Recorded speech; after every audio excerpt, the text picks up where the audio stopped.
Hello, and welcome to Improbable Things. I'm J. Grace Pennington, and this is my podcast where I share 6 improbable thoughts before breakfast, which for my podcast consists of 6 thoughts about reading, writing, or storytelling in general. So I have my 6 things ready to go, and let's get started.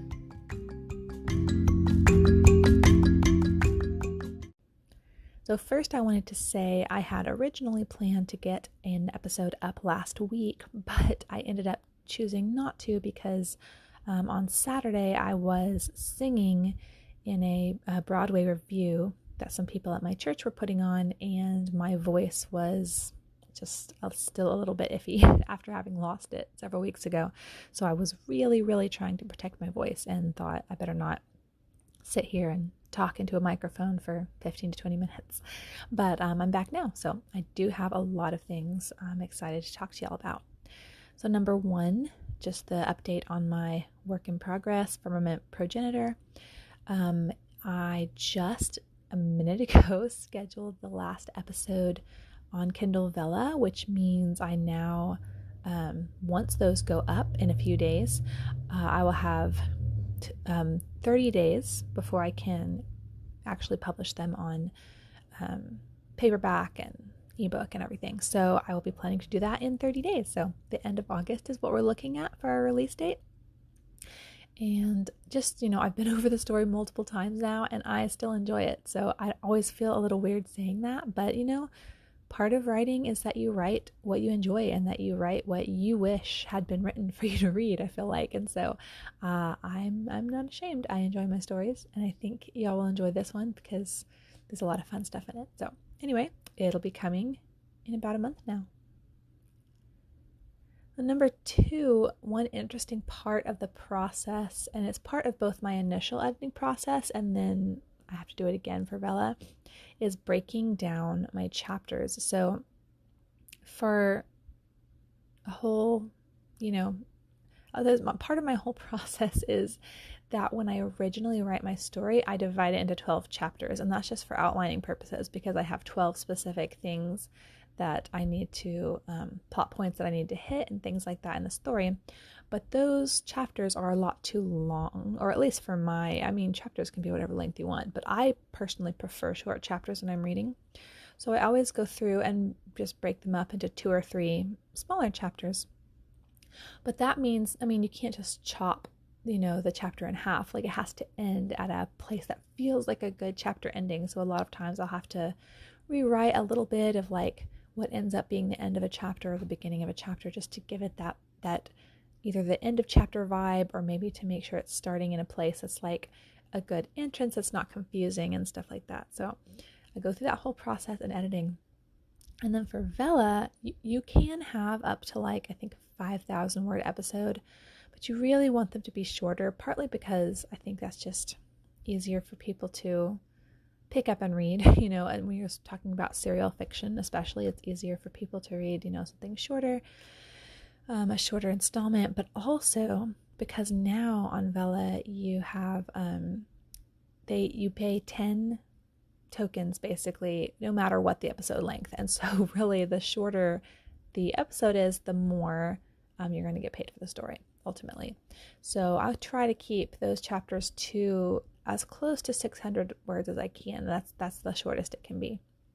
So that requires a whole other run through of looking for places that I can stop a chapter that's close to 600 words and making sure that that's a good, place to stop that's going to keep propelling you into the next episode, and then making sure the beginning of the next episode is not confusing and starts off with, a little orientation of what's going on. And so, yeah, it's a more of a process than you would expect, just to like transfer a story over to Vella. And then on top of that, there's also, you can write little author notes and have polls for the audience and things like that on Vella episodes. And I like to do that because I think it's, again, another good part of serial fiction is trying to have more sort of like real-time engagement with readers. So it's more work than you would expect, but I think very worthwhile. I've already had quite a few readers on this story on Vella. So as of, I think, the 29th, it will all be up there. So yeah, it's just dividing up chapters. It's a whole very specific part of the process that has to be done. So number 3, now it's all up on Vella. I'm just waiting for my editor to finish working on, editing the story. And I always, as I look ahead to this part of the process where it's just being edited and I'm waiting, to hear back from my editor, I always think, okay, I can chill a little bit, or I can work on another story, or, whatever. And then I get here and I'm like, oh, wait, I don't have time for that. I have all this stuff to do.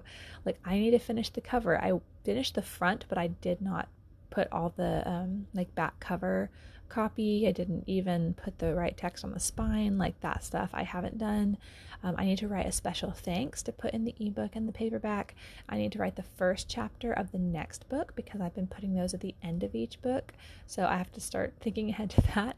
I have to write the prologue and epilogue, which I put up on the website for people to read. Haven't written either of those. And so, yeah, there's just tons of stuff to do now in the next, hopefully a couple weeks before my editor gets back with me.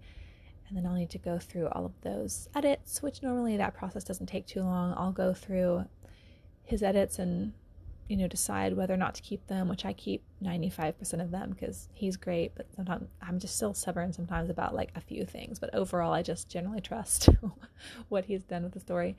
And then send it off to my formatter. And then I'm sure, there's still going to be those things to get done. So anyway, lots of just peripheral work when it comes to publishing.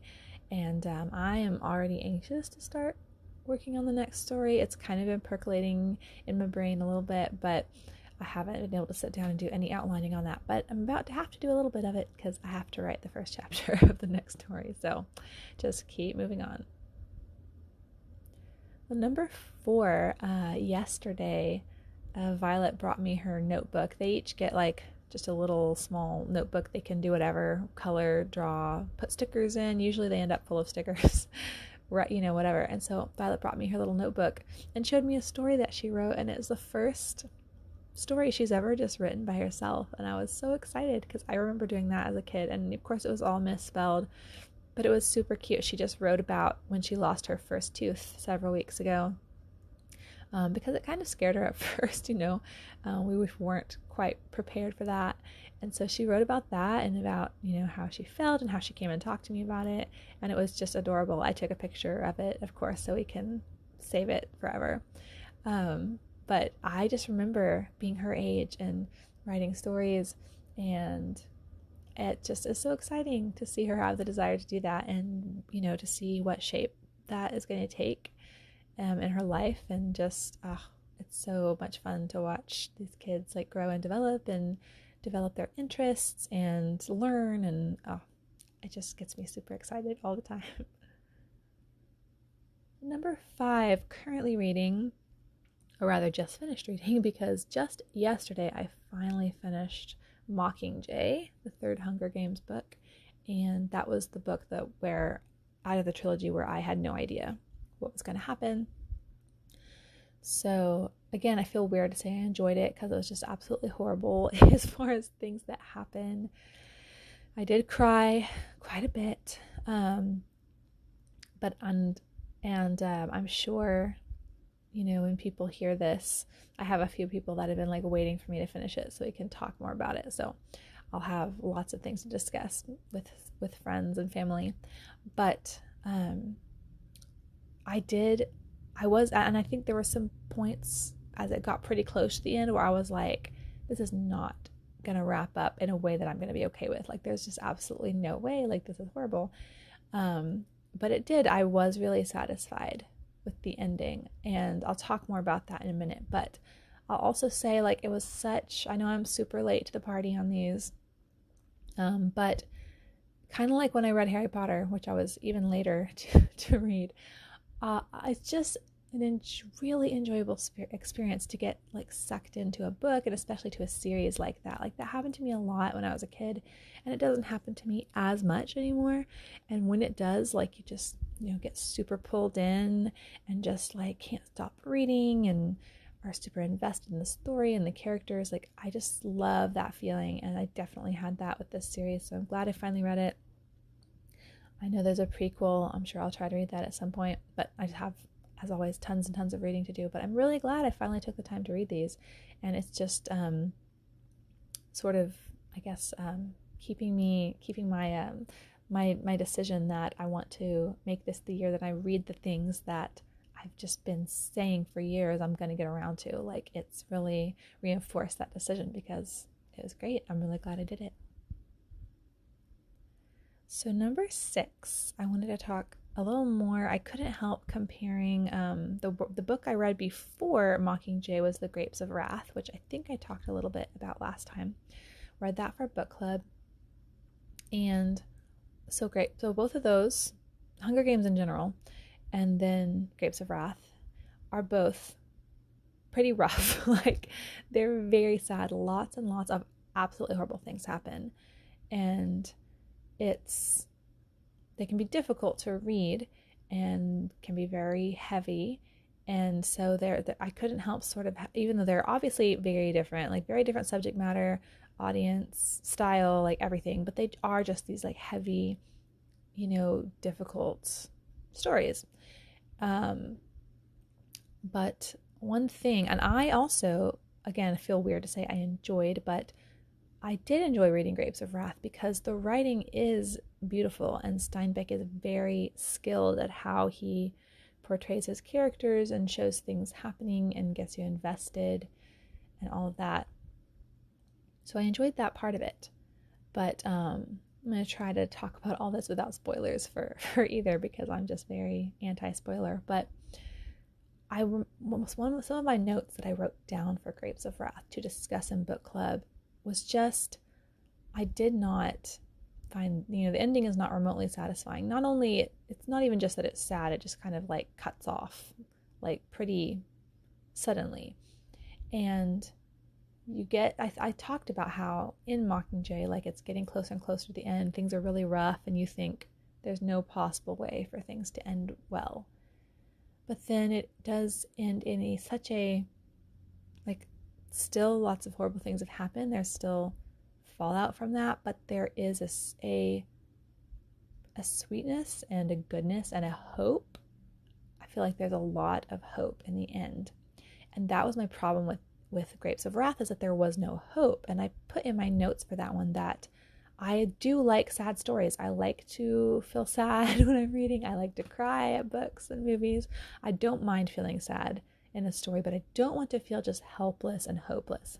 And there really is a distinction.